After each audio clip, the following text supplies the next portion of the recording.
Hi everyone, my name is Stephanie Hernandez, and my topic is domestic violence and growing up in violent environments. Overview of topic. What is domestic violence? Domestic violence is a form of abuse that includes violent or aggressive behavior within the home, which is common among spouses and partners. The American Academy of Child and Adolescent Psychiatry describes domestic violence as a repetitive pattern of aggressive behavior used between two partners in order to gain and prove more power on one another. 1 in 8 children worldwide experience domestic violence at least once in their lifetime and are impacted by it. Children with special needs and disabilities are much more vulnerable to domestic violence and abuse. Children of parents who suffer from a substance abuse are also more vulnerable. Children whose parents suffer from mental health problems, as well as children who have been diagnosed with mental health problems. Children who have financial hardships and are not in a good financial standing are also more vulnerable, and children living in poverty or low social standings as well. This being because the unexpected stress of finances is one of the top reasons why parents are abusive towards children. Ecological systems theory, protective factors. Microsystem. As an educator, it is important to pay attention to students' shift in their mood and behavior. It is also important to report behavioral shifts to your superintendent. Another form of help can be implementing programs for children and students who are victims of domestic violence. Mesosystem. It is important to create supportive environments for children in danger while also creating relationships with children's families and creating interventions for children facing domestic violence. Exosystem. It is important to create a welcoming community and environment for children.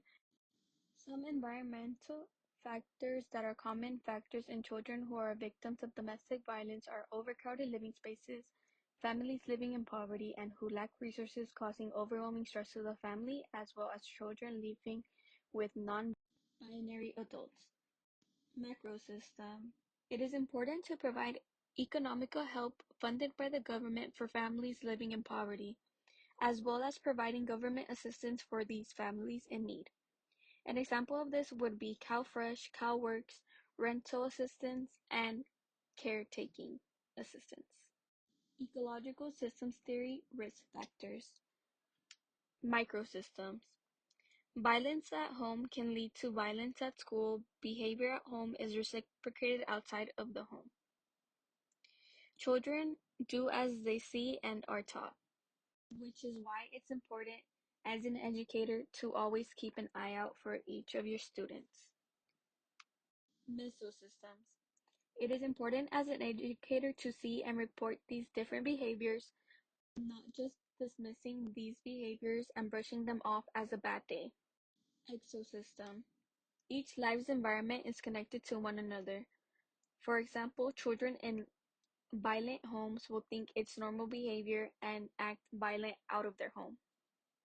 Macrosystem. Children who grew up in these homes think violence is normal, leading them to create a cycle of abuse thinking that it's normal.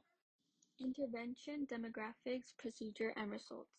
Child Protective Services, also known as CPS. CPS is a government agency open to California residents, which investigate reports of endangered children. Their main priority is the welfare and well-being of children. Their job is to investigate reports of children who are said to be abused and neglected, and if required, they will intervene in order to protect the child from all harm. They also provide different services and support for families in order to help create a safe and nurturing environment for these children. In very severe cases, Child Protective Services can and will remove the child from the environment. They also provide different services and support for families in order to help create a safe and nurturing environment. In very severe cases, Child Protective Services will place the child in a foster home or with a eligible family member. These decisions are made in the best interest of the child because they are the top priority. The procedure in which a case is opened is by the CPS office receiving a referral, which is then determined if there is evidence of abuse, neglect, or exploitation. The state will then send out a social worker to interview the child, parents of the child, and anybody else who is relevant to the case. They also focus on the child's academic standing and attendance because of abuse have higher levels of stress, which cause a hard time to focus and succeed academically. After the interview, the directed social worker will then determine if the evidence is enough to show that abuse or neglect was present during the child's life.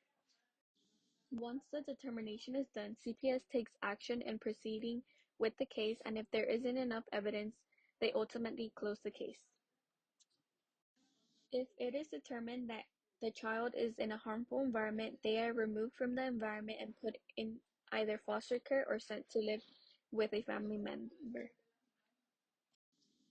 After 6 months, the child is to be placed either back in their first environment, dependent on what the court orders, making the overall outcome is to keep the child safe and in a warm and nurturing environment.